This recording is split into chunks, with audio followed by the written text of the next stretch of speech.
Hello everyone, welcome back to my channel AG education bank. Guys, आज हम बात करेंगे ग्रियर्सन के बारे में और उनके बाद के लेखकों के बारे में। इससे पहले हमने आपको हिंदी साहित्य के प्रथम लेखक के बारे में बताया था, उनके ग्रंथ के बारे में बताया था, और उसके बाद शिव सिंह सेंगर ने कौन सा ग्रंथ लिखा है इसके बारे में बताया था। गाइस, वो वीडियो आपको चाहिए तो चैनल की प्लेलिस्ट में जाकर देख लीजिएगा। प्लेलिस्ट का नाम है हिंदी साहित्य। तो चलिए ग्रियर्सन के बारे में बात करते हैं। ग्रियर्सन ने अपना जो ग्रंथ रचा था 1888 ईस्वी में रचा था। इन्होंने रचना की थी 1888 ईस्वी में, और इनके ग्रंथ का नाम था the modern vernacular literature of Hindustan. इसी ग्रंथ को सही अर्थों में हिंदी साहित्य का प्रथम इतिहास ग्रंथ माना जाता है। हालांकि प्रयास तो सबसे पहले गारसादा तासी ने किया था, लेकिन सही अर्थ जो है, सही अर्थों में इन्होंने सही से काम किया था हिंदी के लिए। इसीलिए इन्हीं के ग्रंथ को हिंदी साहित्य का प्रथम इतिहास ग्रंथ माना जाता है। लेकिन एक बात ध्यान रखने वाली है कि इन्होंने जो अपना ग्रंथ लिखा था वो हिंदी में नहीं लिखा था, अंग्रेजी भाषा में लिखा था। तो आप लोग ये ध्यान रखिएगा। गारसादा तासी ने अपना ग्रंथ फ्रेंच भाषा में लिखा था और ग्रियर्सन ने अपना ग्रंथ अंग्रेजी भाषा में लिखा था। इन्होंने अपने ग्रंथ में 952 कवियों को शामिल किया था जो कि हिंदी के कवि थे, और गारसादा तासी ने अपने ग्रंथ में अधिक से अधिक उर्दू कवियों को शामिल किया था।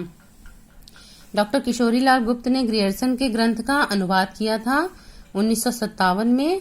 उसका नाम रखा था हिंदी साहित्य का प्रथम इतिहास। ग्रियर्सन ने भक्ति काल को हिंदी काव्य का स्वर्ण युग माना है। हिंदी काव्य का स्वर्ण युग उन्होंने भक्ति काल को माना है।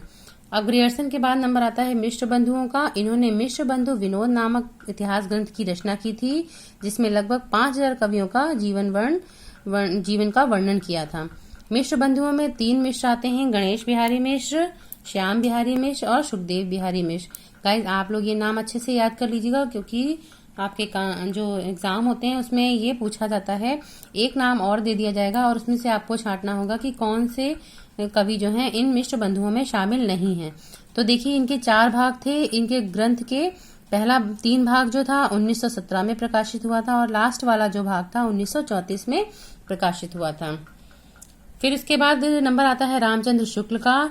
इनका जो साहित्य का इतिहास था, हिंदी साहित्य का इतिहास, उसी का सर्वोच्च स्थान है हिंदी साहित्य की परंपरा में। ठीक है, तो सबसे ज्यादा जो मान्यता होती है, दी जाती है रामचंद्र शुक्ल जी के हिंदी साहित्य का इतिहास ग्रंथ को, और इन्होंने प्रकाशित किया था 1929 ईस्वी में। इसके बाद देखिए, इन्होंने अपने ग्रंथ में कितने कवियों को शामिल किया था? लगभग 1000 कवियों और लेखकों को शामिल किया था। इसके बाद देखिए पॉइंट, एडविन ग्रीव्स ने सन 1917 में अंग्रेजी भाषा में और स्केच ऑफ हिंदी लिटरेचर नाम के एक संक्षिप्त इतिहास ग्रंथ को लिखा था। ये एक लेखक हैं अंग्रेजी के, इन्होंने अंग्रेजी भाषा में लिखा था। एक और हैं F.E. के, इन्होंने भी अंग्रेजी भाषा का ही इस्तेमाल किया था, a history of Hindi literature, और इन्होंने भी एक इतिहास ग्रंथ लिखा था। देखिए, हिंदी का इतिहास ग्रंथ लिखा था और नाम रखा था a history of Hindi literature, और भाषा भी इन्होंने अंग्रेजी इस्तेमाल की थी। ठीक है, इसके बाद देखते हैं रामचंद्र शुक्ल के बाद जो है आचार्य हजारी प्रसाद जी आते हैं। उसके बाद इन्होंने 3 ग्रंथ लिखे थे। इनका पहला ग्रंथ है हिंदी साहित्य की भूमिका, जो कि इन्होंने 1940 में लिखा था। इसके बाद हिंदी साहित्य उद्भव एवं विकास, तो ये लिखा था इन्होंने 1952 में। गाइस, इससे मिलता जुलता एक नाम है हिंदी भाषा का उद्भव और विकास, वो जो है उदय नारायण तिवारी ने लिखा था। तो आप लोग कंफ्यूज मत होइएगा। हिंदी साहित्य उद्भव एवं विकास हजारी प्रसाद द्विवेदी का है, और हिंदी भाषा का उद्भव और विकास उदय नारायण तिवारी का है। इन्होंने ये ग्रंथ लिखा था 1952 ईस्वी में। इसके बाद है हिंदी साहित्य का आदिकाल, इन्होंने इसको भी 1952 में ही रचा था। ठीक है, इसके बाद आते हैं डॉक्टर रामकुमार वर्मा। इन्होंने क्या किया था? हिंदी साहित्य का आलोचनात्मक इतिहास लिखा था।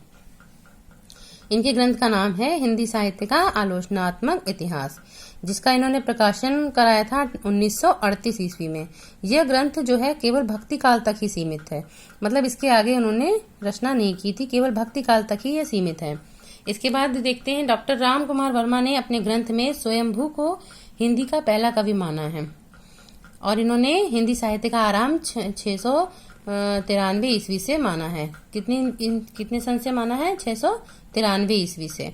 स्वयंभू अपभ्रंश के पहले कवि हैं। स्वयंभू किसके कवि हैं? अपभ्रंश के पहले कवि हैं। गाइस, ये ध्यान रखिएगा, अपभ्रंश के पहले कवि हैं, लेकिन डॉक्टर राम कुमार वर्मा ने इनको हिंदी का भी पहला कवि माना है। इसके बाद देखते हैं रमाशंकर शुक्ल रसाल। इन्होंने भी हिंदी साहित्य के इतिहास की रचना की थी। लेकिन इन्होंने रचना कब की थी? 1931 ईस्वी में। 1931 ईस्वी में हिंदी साहित्य का इतिहास लिखा था रमाशंकर शुक्ल रसाल ने।